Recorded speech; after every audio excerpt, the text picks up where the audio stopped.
Dua barang wajib untuk anak ketika batuk dan pilek. Yang pertama, ada Pure Kids Inhalant Decongestant Oil. Jadi dia ini berbentuk oil gitu ya, tuh isi eucalyptus, kayu putih oil. Nah, ini untuk anak usia 3 bulan ya, minimal 3 bulan, dan dia itu bisa ditaruh di tungku atau di air panas atau di bantal. Yang kedua adalah Cesa Oil Cold and Flu ya.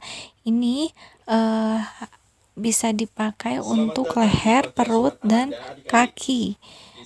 Kedua barang ini adalah barang-barang yang wajib ada kalau anak lagi batuk pilek, apalagi pilek ya yang hidungnya tersumbat. Dan ini Chest oil itu kadaluarsanya 6 bulan setelah dibuka ya, jangan lebih dari 6 bulan karena disitu ada tulisannya. Terus ini ampuh banget untuk mengatasi pilek dan hidung tersumbat.